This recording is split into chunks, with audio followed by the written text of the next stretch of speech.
इंसान दो तरह के होते हैं, सामने से कुछ और होता है, अंदर से कुछ और होता है। सीसीटीवी फोटोज के आधार पर ना तो उनके रूम में कोई आया, ना तो उनके रूम में गया। तो उसने दरवाज़ा खोला है, मैम को हाथ में पकड़ा है, फिर मैम आगे आगे आई हैं, फिर वो पीछे पीछे गया, साथ में लगेज लिया हुआ था, बैग लिया हुआ था उसने। फिर 103 के सामने एक सेंट्रल टेबल है, वहाँ भी उन्होंने लगेज रोक के चाबी खोजा है मैम ने, तो मैम को चाबी उसमें नहीं मिला। तो थोड़ा वो जानकारी देने की कोशिश करिए। मैं नाइट में मौजूद नहीं था, मेरी ड्यूटी नाइट में नहीं होती है, मॉर्निंग में मेरी ड्यूटी होती है। मैं सवेरे 10:30 बजे तक आता हूँ, 9 बजे तक चला जाता हूँ। ठीक। बट जिस दिन ये वारदात हुई 26 तारीख को, मैं 10:30 बजे पहुँचा। मेरे जो नाइट मैनेजर थे उन्होंने बताया कि ऐसी ऐसी बात है। अच्छा। उनके मेकअप आर्टिस्ट जो रूम बॉय हैं वो पिछले 2 घंटा से कंटिन्यूस उनके दरवाजे को नॉक कर रहे हैं, क्योंकि उसी दिन मैडम का फर्स्ट शूट था। हाँ, मैडम एक्चुअली हमारे यहाँ 22 तारीख को नाइट, 23 तारीख को मॉर्निंग 2:15-2:20 के आसपास हमारे यहाँ चेक इन किया था उन्होंने। तो 23 और 24 वो यहीं थी, 25 से जो उनका 26 को शूट होने वाला था। तो उनके जब रूम बॉय आए तो हमारे मैनेजर ने मना कर दिया कि जब तक जनरल मैनेजर आएंगे नहीं, जीएम साहब हमारे आएंगे नहीं, तब तक हम डुप्लीकेट चाबी आपको प्रोवाइड नहीं करेंगे। वही आएंगे और डिसीजन लेंगे कि क्या करना है। ठीक है। तो जब आप आते हैं तो क्या होता है? जब मैं आता हूँ तो फिर मेरे सामने मेरे मैनेजर साहब ये बोलते हैं कि ऐसी ऐसी बात है, तो ये परेशान है काफ़ी देर से।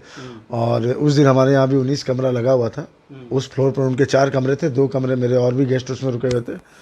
तो वो बताने लगे कि कंटिन्यूस दरवाज़ा पीट रहे हैं, तो अगल बगल वाले भी गेस्ट डिस्टर्ब हो रहे हैं मेरे। तो फिर मैंने अपने मैनेजर राजन सिंह को बोला कि आप यहाँ से लैंडलाइन से फ़ोन कीजिए, लैंडलाइन से फ़ोन कीजिए, एक बार आप बात कीजिए, क्योंकि होटल में सारे सबकी प्राइवेसी होती है। बिना मैं उनके इन्फॉर्मेशन के या बिना बात किए मैं रूम की डुप्लीकेट की चाबी उनको प्रोवाइड नहीं कर सकता। तो राजन जी ने 2 बार फ़ोन किया, फ़ोन उनका रिसीव नहीं हुआ।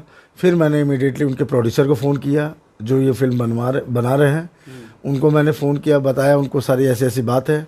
8:30 बजे से आपके लोग आए हुए हैं, परेशान हैं, मैम शूट में जाने के लिए तैयार नहीं है।